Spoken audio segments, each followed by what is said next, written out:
The person I most like to be analytical and self-deprecating with is my sister. She can take it. She tells me to reframe. Everyone could benefit from a conversation with her. She's who I go to when I need to dissect the hard topics that I wake up obsessing about. I'll ask tons of questions and she'll sister us through via text or wine or coffee. All useful vices, since the Davy sisters are a strong cup of coffee. So come here if you can relate or need some sistering yourself.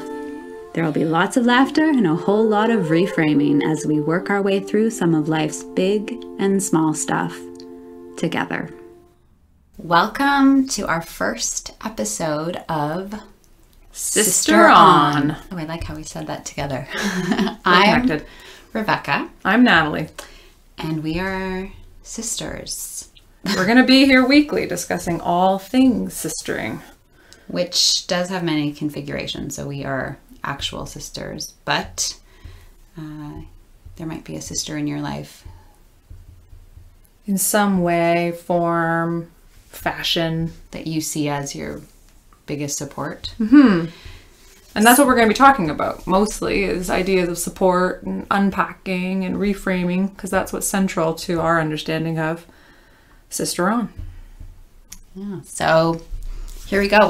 We're probably a little nervous. Are we a little nervous? A little bit. I mean, like, there's this fancy looking microphone in front of us, and it means things are real, like we're doing this. Yes. Nat was like, just earlier, she was saying that I am the one that just makes things happen by, for example, buying this microphone, which meant that we would be doing this for real. It moved from being an idea to like a thing. Even though this is actually very, I think, having big conversations and chatting is like the most natural thing for us. I mean, it's what we do every day. So we thought putting these conversations out in the world might serve other people too. Yeah, I mean, there's purpose in all that, right? Purpose in care and friendship and love and support and, well, reframing. And that's what today is all about. The idea of reframing, which we use a lot as a term. I use a lot. And I think that not everybody resonates with that term in the same way. And so we think that they can. So why not actually sort of explain more about what we mean by that as we navigate all of just life and hurdles and hurts and all that. Okay, so what is reframing for you, Nat? So I think I use that term a lot as a teacher because I teach high schoolers and college and university folk. And so I am often... And I probably have learned that term specifically from you. Yeah, maybe. I mean, and I don't even know if I learned it anywhere or if I just sort of came up with it as something that I could use to sort of talk with a young person about how they might be able to look at something that's going on for them from a new angle. So I think that that's what reframing for me came out of, was working with folks who, you know, are just navigating heavy stuff in life, and then, you know, how to sort of make that heavier thing feel lighter or help them to build up strength because of how they carry it, or... I like that idea of making something heavier, lighter. I think I always think of this one poem that our mother did her PhD on, the Canadian poet Margaret Avison. And she has a line about seeing things slant. Am I saying it right? Yep. Seeing something slant. So seeing something different, I think. So I don't actually think it's Avison, though. I think oh no, it's not. I think it's a completely different poet. And no, I wanted it's not. No, I don't think so. But Nat, she has a poem about seeing something slant. well, then she stole it. Oh my gosh, we need to bring Mom in here. I'm gonna have to find it. I'm gonna read it as a postscript. You don't know about the scene? It's something slant. Tell the truth, but tell it slant. No, I know. Well, okay. But that's why it's not Avison. Tell the truth, but tell it slant is totally Avison. No. Oh, you think it's Gerard Manley Hopkins? No, I know it's a woman, but it's not Avison. Okay, and at the end in our postscript, when you find it and put it in, you can either rub it in if I'm wrong, or I can rub it in if I'm right. Okay, so there will be some rubbing in, and these are our intellectual... I kind of think it's Emily Dickinson, which is also very important. Who is also very important to Mum, as an English prof of 40 years. Oh, really? It's Dickinson. Either way, good to go. Is an it important possible female that voice? Okay. Yeah, I might have to be embarrassed. No, we're just, you know. Okay, well, regardless. Both really important poets. Someone talks about telling it slant, and I don't think they mean lie to yourself. No, I don't think they so. They mean see it out of a different lens. Because there's always different ways to look at something. Yeah, I totally go with that. I really believe in that. And I like it. Okay. So there's nothing to be learned here except from Natalie. Let's no, just fully not accept true. that. That's you know what, I've accepted that my whole life, that you are the one with the wisdom. And, okay, no, that's definitely not true. How do you think reframing then actually plays into our sister relationship? I can just say that I think there's someone whistling. I think it might be your husband. We're at our family farm right now as we record this, and we've told everyone to be quiet, but I still hear someone whistling. I think how does it play into our relationship, our particular relationship? I think I very much see you as the wisdom keeper in some ways, but partly, and I think we were going to get to this later a little bit, but I think that you have had a lot of things happen. Yeah, there's been suffering. So maybe, and suffering leads to some either wisdom. Bitterness, right? I mean, suffering can lead to a lot of bitterness, or it can lead to some fresh perspective. And reframing.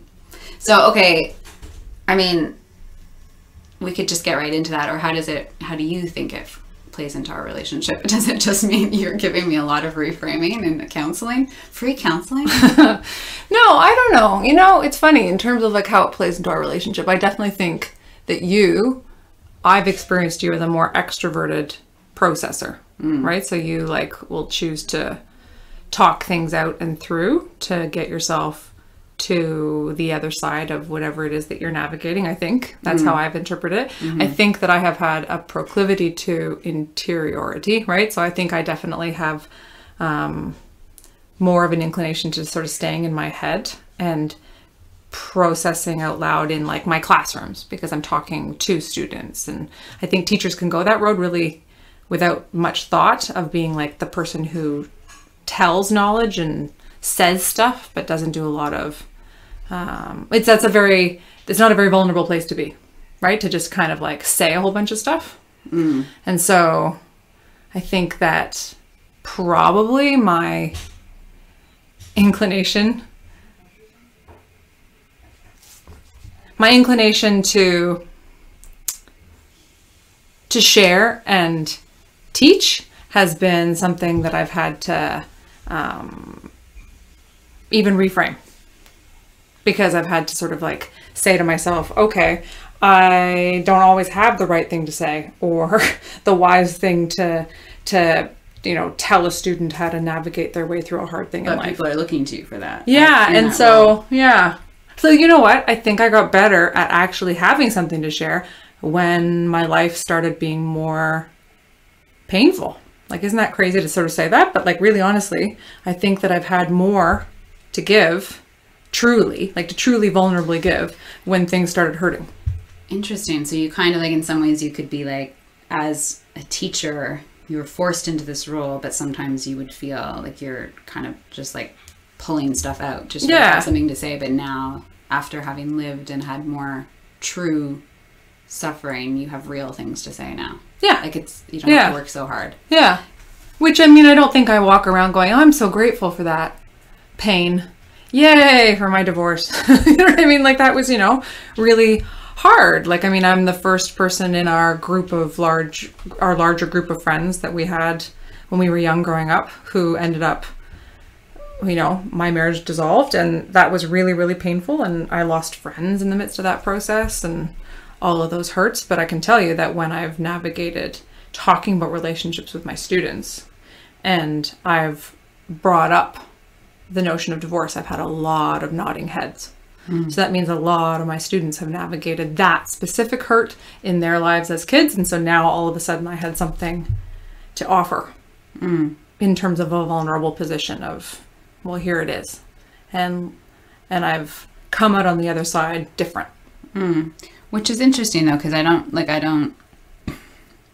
maybe not everyone is able to integrate or reframe as adeptly. So so that's kudos to you. But so maybe we should just say what have been our biggest moments of reframing. So you've sort of alluded to or needing to reframe.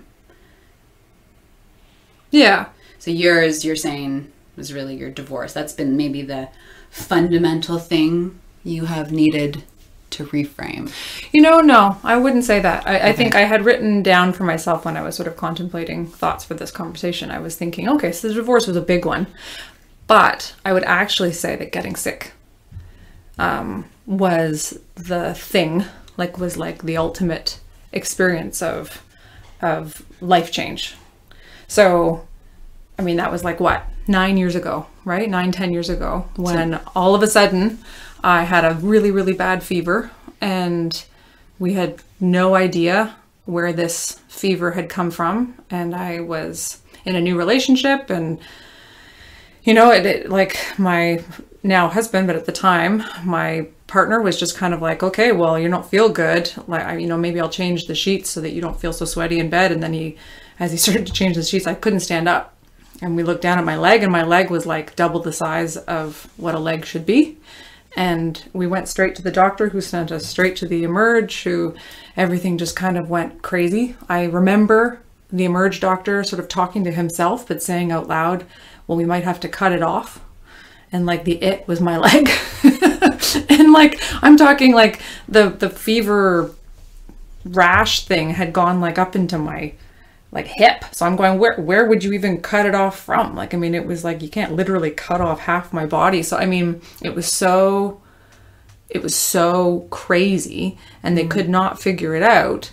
Where had it even come from? Where did it come from? What it was? Really, I think retrospectively, they understood later. All of these specialists were dealing with the outcome. They weren't dealing with the root cause, because it was just now about saving the leg and giving medicine to save the leg. But to understand why the leg had gotten to that place was impossible to see, because they had to see through all of the craziness. That was the first time I went on a leave. I'd been teaching since I was 21.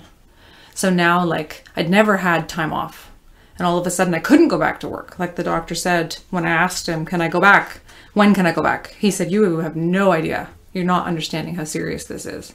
So, later on, when they're telling me, well, yeah, you almost died.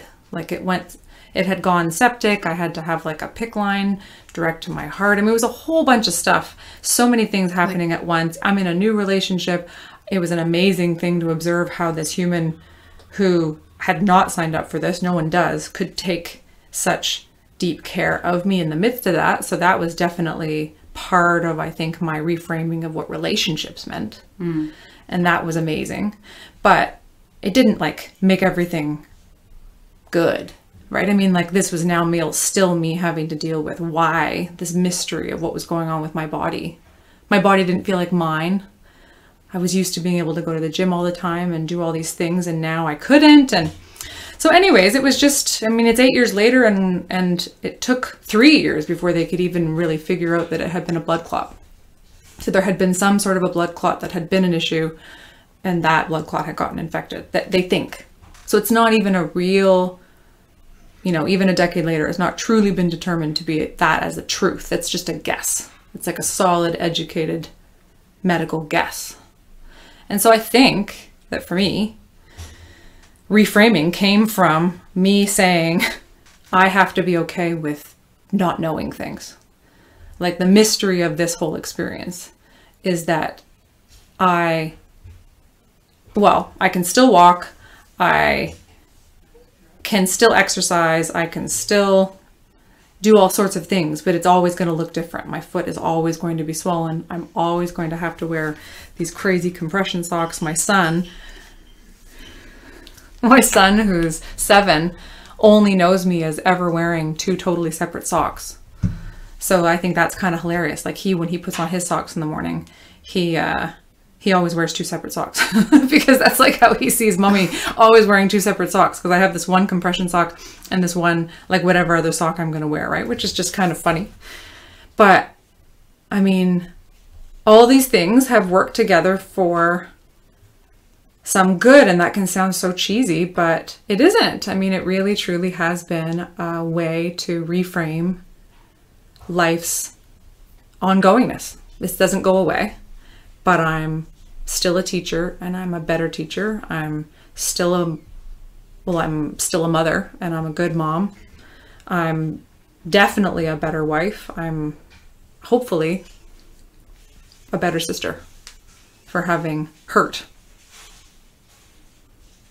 Yeah. It's such a big story. And it's like, I mean, because the thing that you experience on a day-to-day basis now is that you have one leg. Yeah, something's always hurting.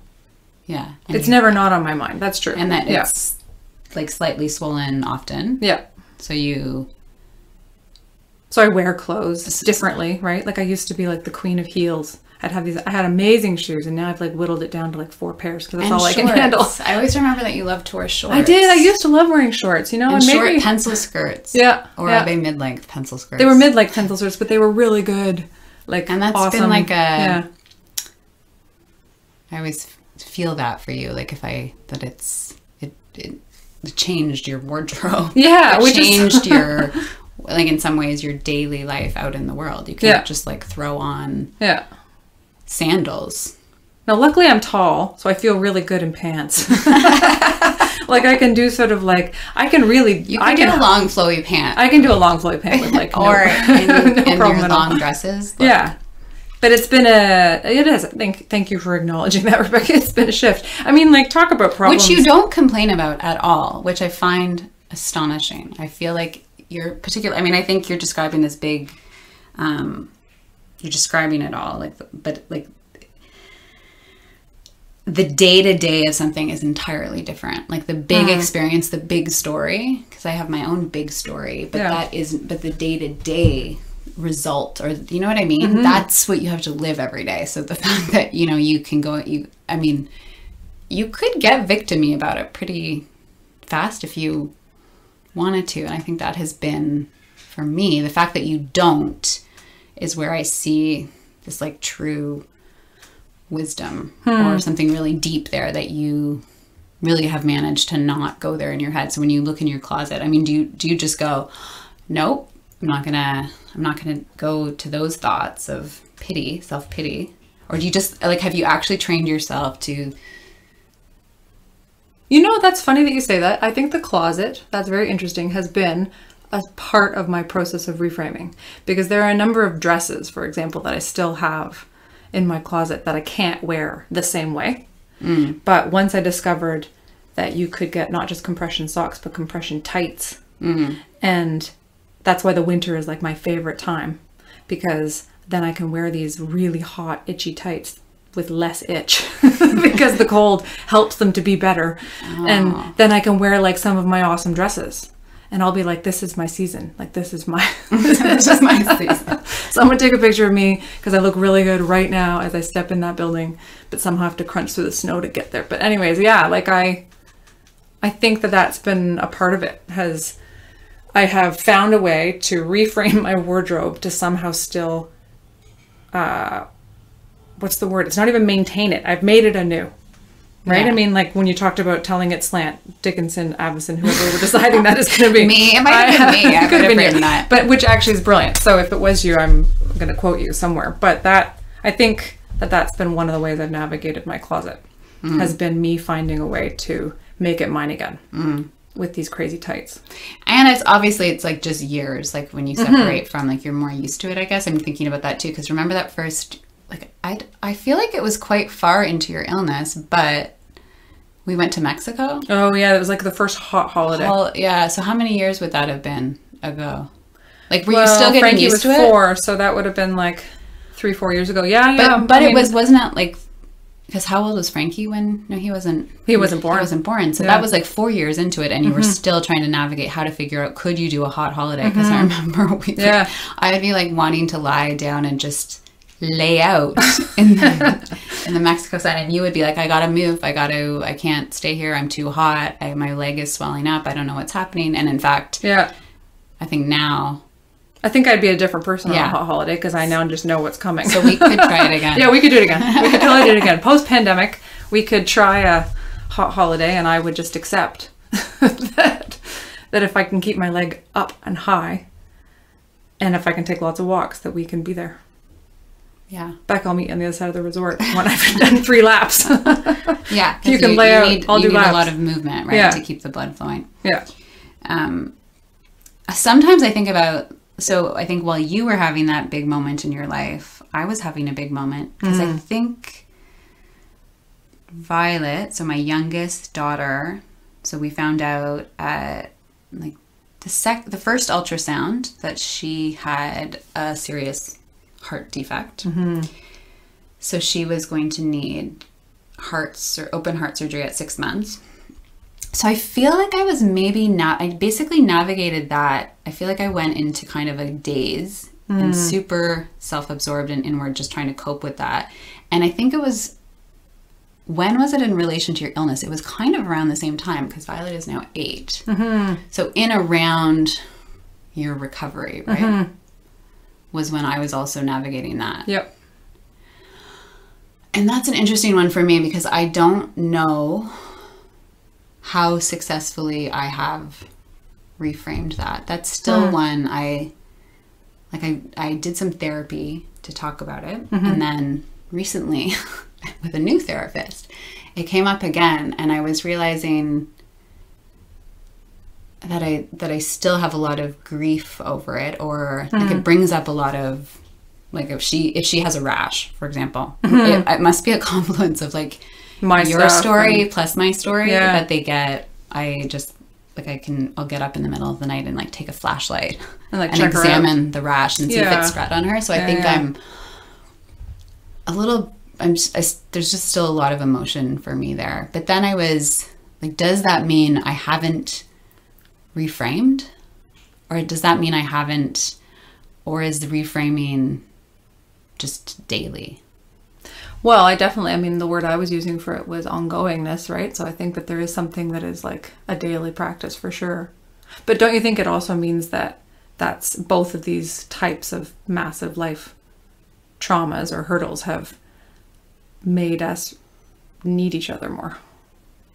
Like the conversations that have come out of both of these big ongoing challenges. I mean, we could have been like so many siblings, and it's totally, you know, what some family relationships do, where they like are really tight when they're young, and then they grow up and go different directions. Whereas we grew up really tight, had a few years of like I made you get out of that moving car once when I was really mad. I mean, it was at a stop sign, albeit. We've been unpacking the years of our fighting. So apparently those were... Some people have told us that was traumatic for them. But anyways, we're all of our fighting. But we're on the other side of that. And I feel like we've kind of come back to, in the last decade, of really needing each other. Right. I wonder if it's some of those really big events. I think so. I wonder. And the need to, you know, like reframe them, but to be able to do that has required each other's support and conversation. So like, I mean, I think that speaks to just the way that lots of people in the world need someone to talk to, whether that's a counselor or a sister. Yeah, someone to keep you doing it again, like just keeping buoyed or just managing like buoyed up.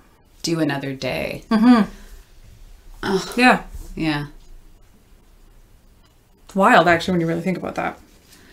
I'm sure both of those things will come up in future episodes. I was thinking a more daily, sort of less heavy than heart surgery, open heart surgery, which the doctors did very well. They did brilliantly. Yes, so that's much gratitude for that. But I also think I'm, as an artist, this is, I think, probably when you help me reframe on a more regular basis, is just navigating, don't you think? Navigating the rejections and the ups and downs of the artist life, which is really, I just feel like there's so many. And actually, I was reading someone's Twitter, an actor who was saying, she was on her 100th audition. Okay. And she was like, there's one unicorn in these 100 auditions. So she landed one part out of 100. Wow. Like that's insane. Lot. Yeah. Like that is a lot for, I think, actors, for artists to deal with. Like that's like 100 auditions. I can't get my head around that. I mean, I guess I can. In academia, it's crazy, right? I mean, to try and get a job. I mean, even just to try and land a course to teach, let alone an actual gig. That's... Okay, tell me if this is... I feel like in academia, you just have to learn to accept... Well, you're just not going to get a job, probably, right? You're not going to get a tenured job very easily.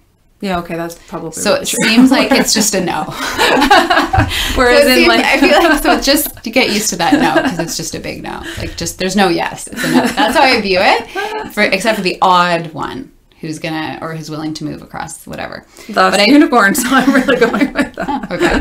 But I feel like in the arts, it's more like, like just looking at actors, the thought that you might get it is more, there's something more masochistic about it, because you're trying... The dangling carrot thing. The dangling carrot feels more real. Yeah, like my carrot's gold.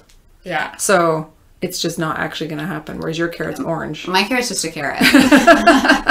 So it is possible. So you feel like it's possible, so you Yeah, that's put interesting. on that dumb outfit again or whatever.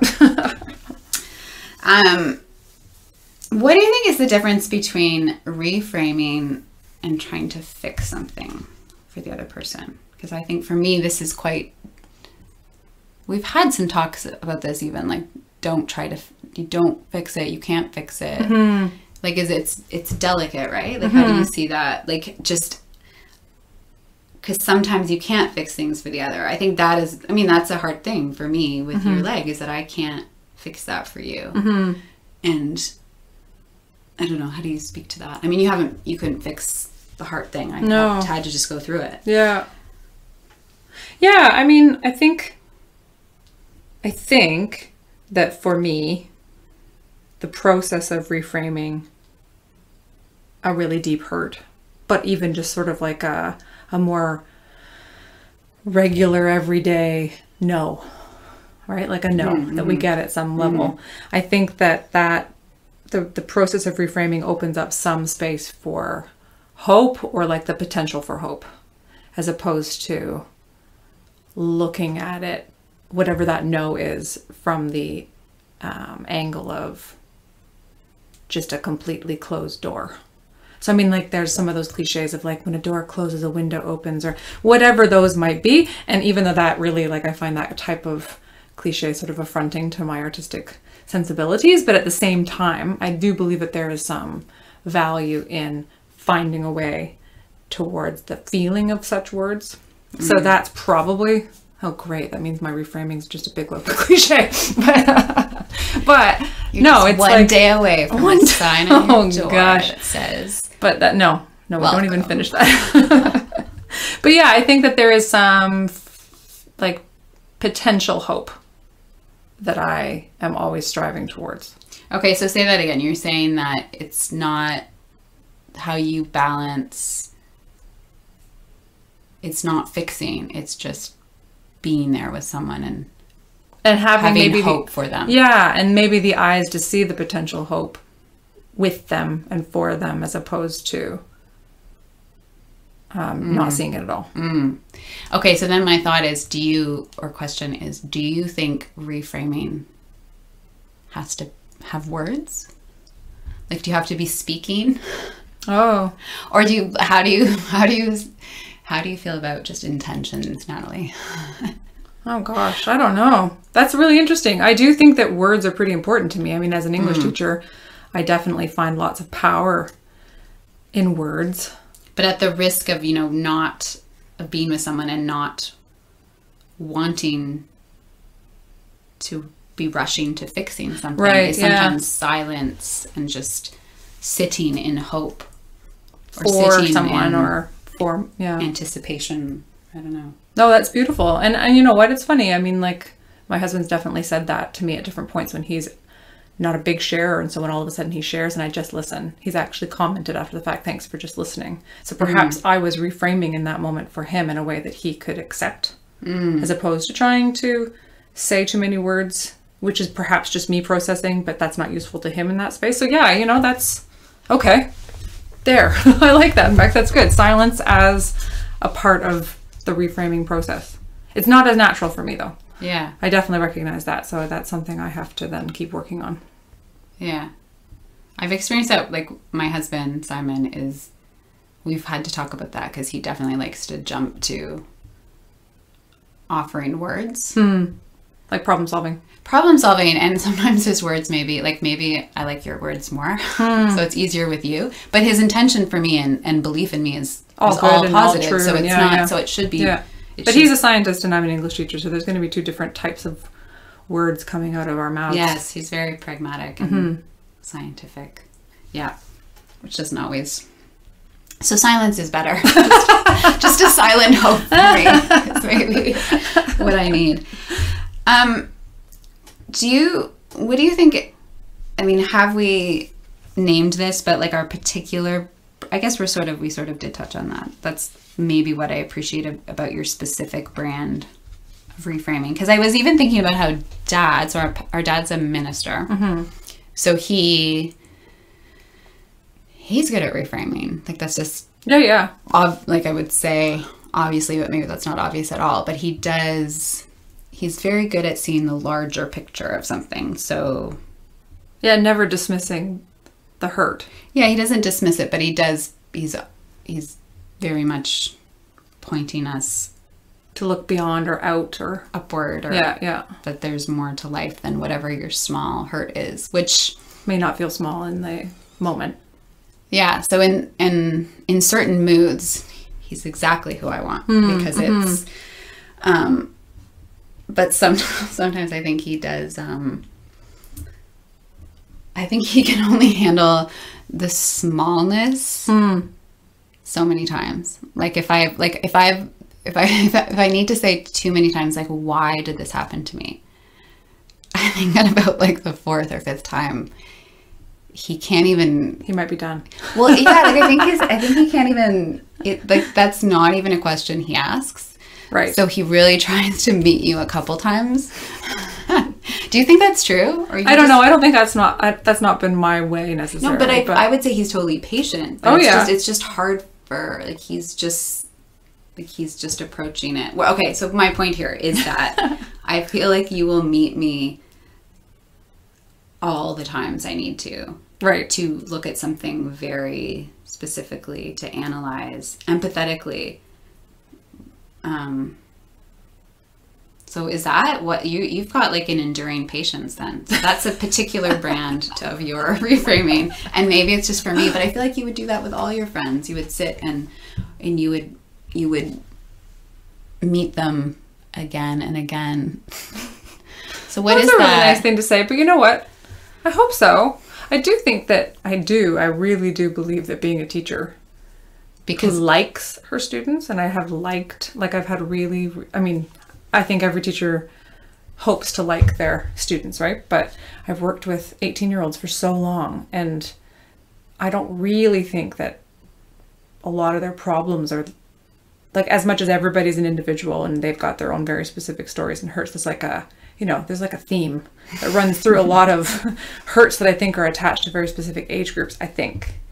And so if you got too tired of it all, like you'd need to leave teaching. Yeah. Like to sustain a 20-year career, you got to find people's stories interesting enough and and find Okay, but that's like also their individuality in them. So I think that probably that means coming back to the same hurts again and again, whether it's just in somebody's very individualized story. It still has to remain interesting to me to be able to like listen with authenticity, which I certainly try. Yeah. Yeah. But I mean, I have to say that for you, I find, because I do recognize of myself that I'm not that great at being super vulnerable and sharing my biggest moments of hurt. Like it took me a while, right? Before I was able to actually, I remember that when I was leading up to my divorce, that your comment to me at the time was, you're kind of getting your ducks in a row and then you're going to announce this thing. And I had, but you know what? I don't be true. But I don't think I knew of that of myself. But later I was like, wow, she really knows me. But like that was something I didn't even know I was doing. But really, I think I was just clocking it all in my head. But then it made me really alone. Like it was like a really lonely time. So I would say that your brand of, if we're going to brand ourselves, because everybody's got to have a brand. Yeah. So if we're going to brand your type of reframing, for me, I would say that it is like curated very gently. Like there's a gentle wisdom that you share because you know I can only handle so much in terms of the truth bombs. Like I think I can steel myself for them if I haven't seen them yet, but definitely a gentleness with the words that you choose to share with me is big. So everybody be gentle with me. If you ever run into me out there in the world, I'm softer than I seem. Yeah. Or we all are, I think, softer than we seem. Yeah. I mean, yeah. You know? Absolutely.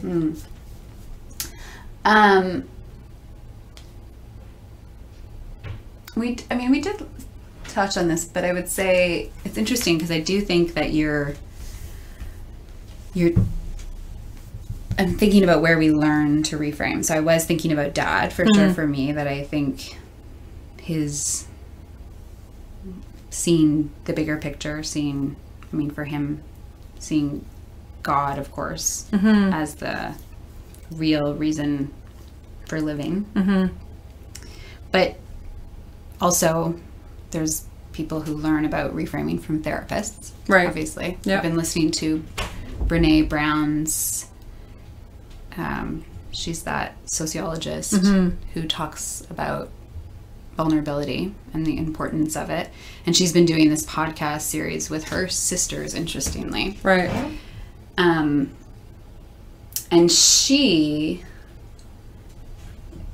who always refers to the research, that's how she always does it. According to the research, what she says is reframing happens by being grateful.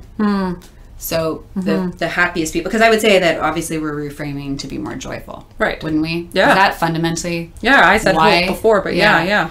So if you don't reframe, possibly you're going to be sad. Yeah.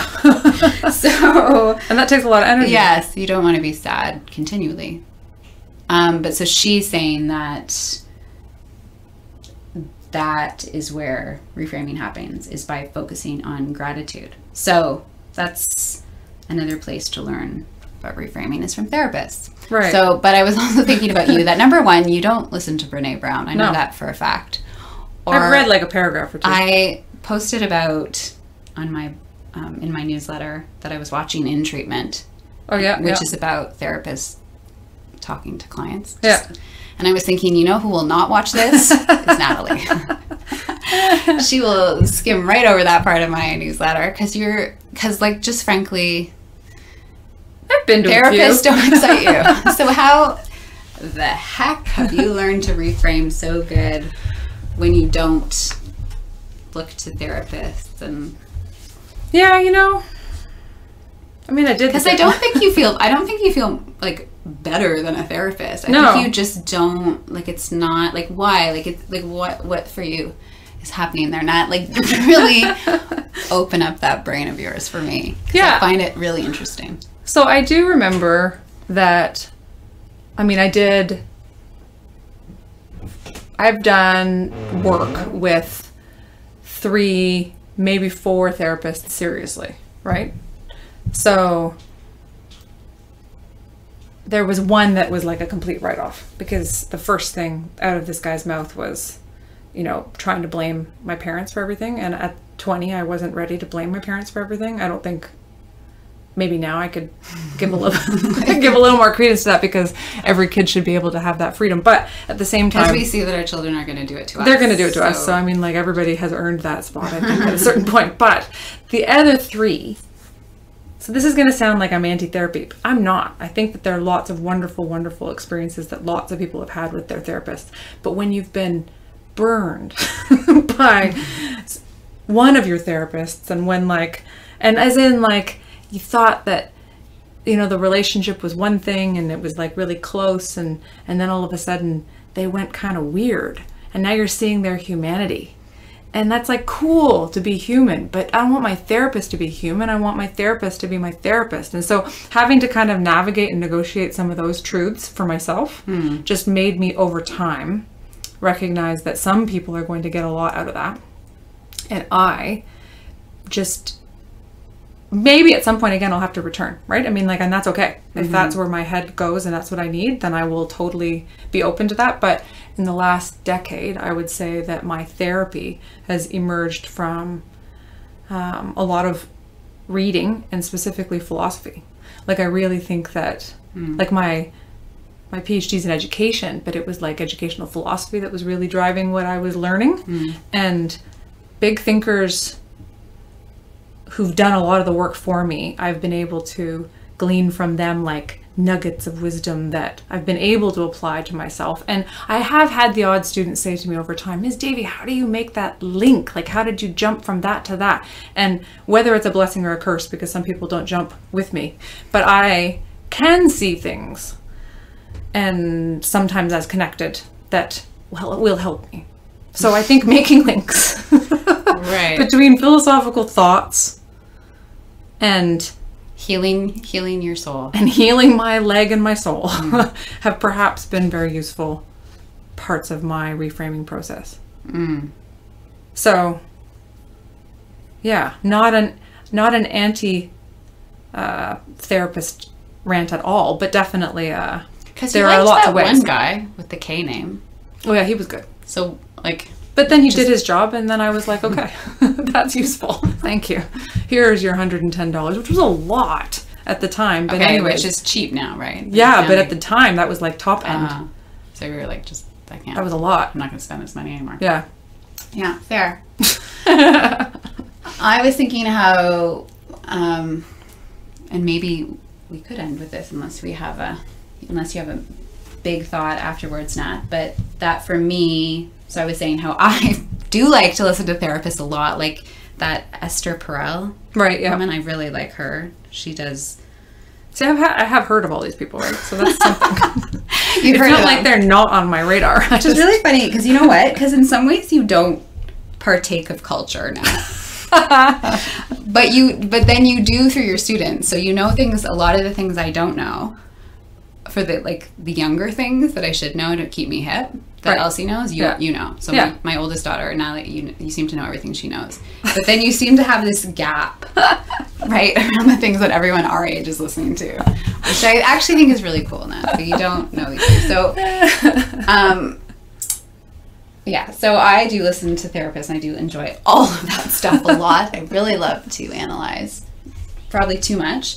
But I also think where else have I learned about reframing? I have... I think you've said you've reframed through literature. Like some characters, right? I do through characters. Also through... I think I really get a lot out of reading the Psalms. So that's my pastor's daughter's... Don't worry, we'll talk about that one time, you guys. Oh, yeah. That'll be a whole episode. Maybe two. But I get a lot of comfort out of the Psalms from the Bible. Also, poets. I was thinking about Mary Oliver this morning, and how she just... So I wrote down this one from her book, Devotion. She says, "Finally I saw that worrying had come to nothing, and gave it up, and took my old body and went out in the morning and sang." I really like that. That's so beautiful. It's so beautiful, right? Mic drop, Bec, except this is a really expensive mic, but that's like... So I'll say, so finally I saw that worrying, I'm a big worrier, so this is like significant for me. And and Mary Oliver's really loves nature. So these are all things I'm learning to try to get outside my own head a little bit and worry less and go into nature. So finally I saw that worrying had come to nothing and gave it up and took my old body and went out in the morning and sang. So that, I think, does help me reframe if I can sit with it, to not always be looking at myself and what I'm accomplishing, and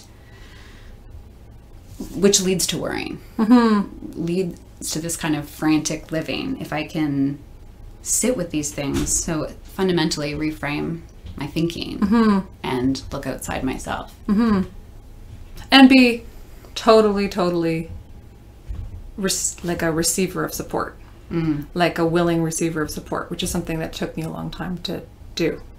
Like actually turn to you for support as opposed to just trying to be the wisdom giver.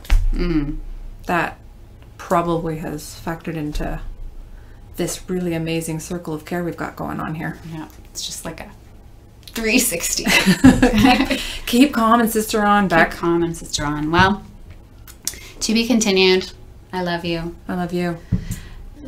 To next week. Okay, looking forward to it.